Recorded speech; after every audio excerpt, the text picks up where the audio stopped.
Hey y'all, welcome back to another episode of the Christian Bae TV, where Christ and Culture connects. We are back with another episode of How God Prepares You for Marriage / Faith in Film. And today we're talking about Tyler Perry Divorce Sisters episode 4. We have already talked about episode 1, 2, and 3. So make sure you pause this video and go back and watch those 3 videos so that we can talk about the episodes in order.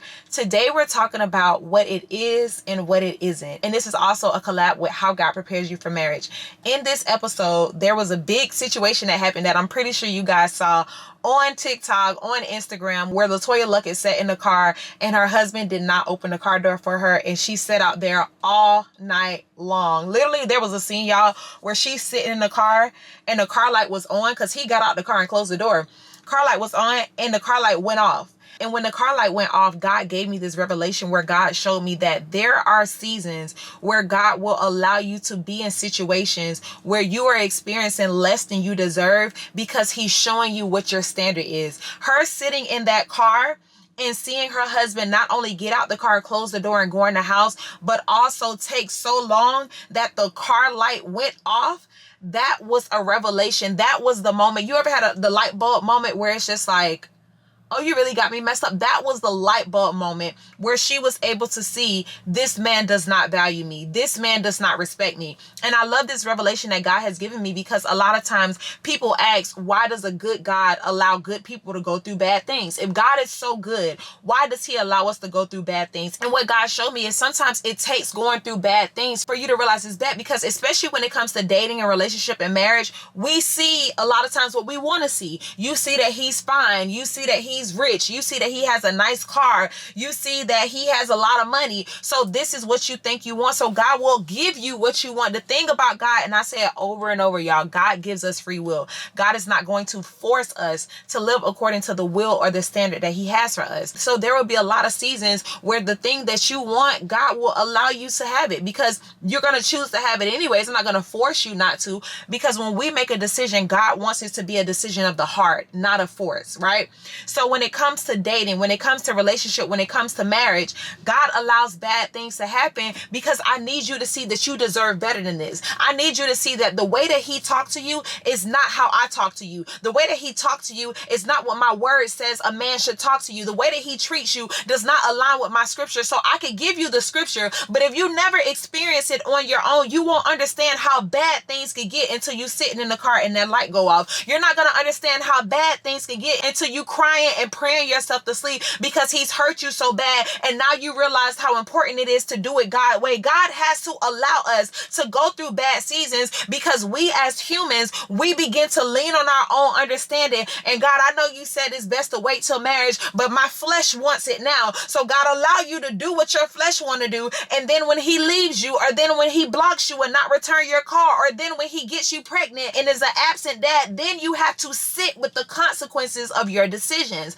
But God is so good that he'll use all things for our good, right? So in spite of the consequences that we go through based on our actions, God will still bless us, but he allows us to go through bad things so that we won't experience bad in the same way in the future. I have to allow you to experience the bad that you're choosing so that I can show you that it gets good when you do it my way. So when it came to this episode, there were so many different parts of this episode without me giving it away. There were so many different parts in this episode where God was showing what a marriage is and what a marriage shouldn't be. And the wife in the episode, as things were happening, she was just realizing, like, this is not the type of marriage that I want. This is not the type of husband that I want. You ever tried a food that you have been telling yourself forever, I don't like that, or I don't eat that, and then you tried it and it's like, oh, this ain't that bad. Like, that's how I felt about matcha. The very first time I tried matcha, I was like, oh, this grass.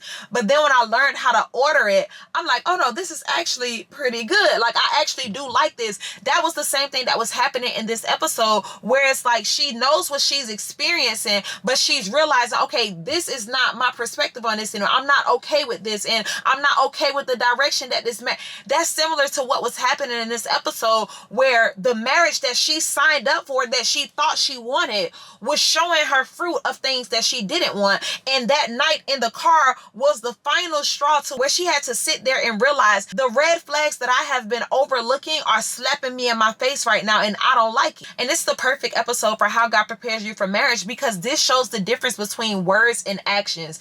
In this episode, every time she confronted her husband about something, he always said, "That's not true. You know I care. You know I love." He had all of the words, but his actions left her sitting in the car overnight. And this is also how God will prepare you for marriage, is by allowing you to see and use your discernment to read somebody's words versus their actions. The important part to take away from this is when you're choosing, if you're somebody that's single or if you're somebody that wants a godly marriage, the words that you need to live according to are not the words of your spouse. You need to live according to the words of God. Always read the word of God. And when you read and take in and process and digest the word of God, then you look to see what God said in the physical realm. Is this man moving according to the word of God? Not his words, because I hear him saying he cares, but I don't need to base it on him saying he cares. I need to base it on what care looks like in the scripture, because a man can say he cares like the husband was doing, but he still left her sitting in the car overnight.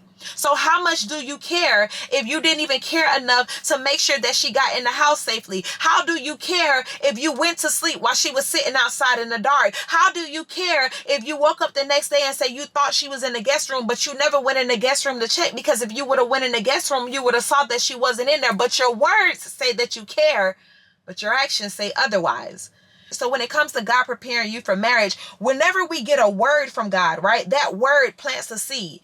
Not one of God's word will return to him void. So in that, God is teaching us the importance of hearing words and seeing actions that match that word. In this episode, she heard words, but the actions did not match. And that's why she was constantly side-eyeing him. That's why she was constantly annoyed, because her discernment was letting her know something's off in this transaction. He's saying one thing and doing another. And as a woman or even a man of God, if you're dating somebody and they're saying one thing and doing another, that tells you everything that you need to know. It tells you what is and it tells you what isn't. It tells you that they talk a good game, but they're living another game. You have to use your discernment so that you're able to see what is and what isn't. It is an attractive man, but he isn't a man of his word. It is an attractive man and he is speaking about God, but his actions don't show God, because he just tried to sleep with me last night. What is and what isn't?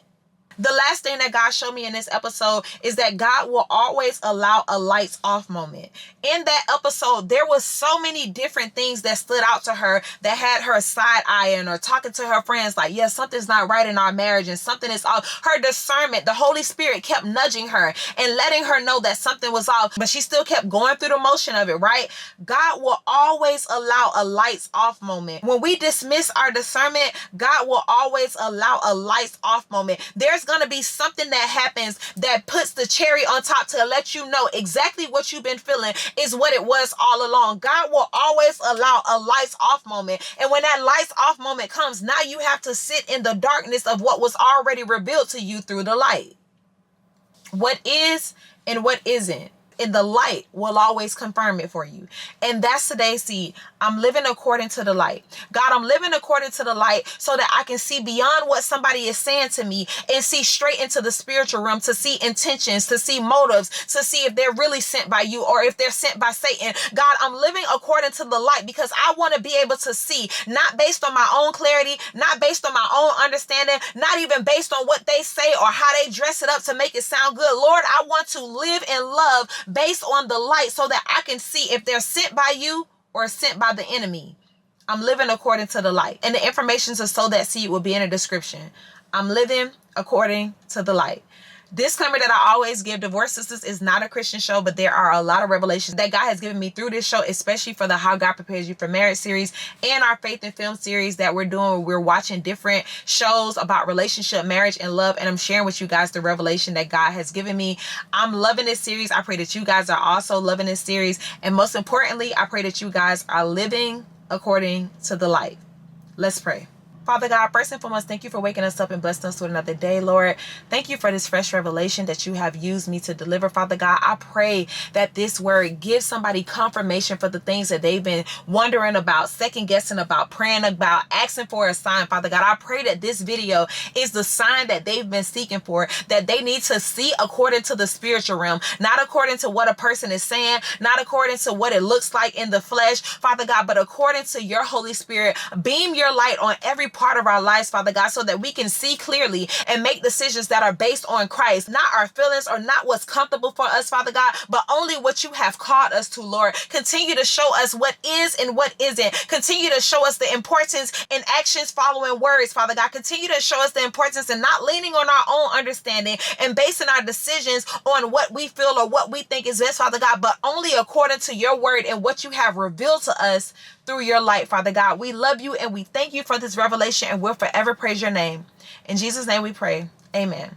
Thank you guys so much for watching another episode of the Christian Bae TV. As promised, I have been dropping more content, sharing with you guys the word that God has been giving me. There's so much shifting and transitioning that's happening right now. I pray that you guys are enjoying the content. I pray that you guys are following me on Instagram at @TheChristianBae_ so that you can see the flyer that I'm dropping for our Where Wives War event happening this December in Florida. I love you guys so much, and I'll talk to you in the next episode of the Christian Bae TV and podcast. Bye.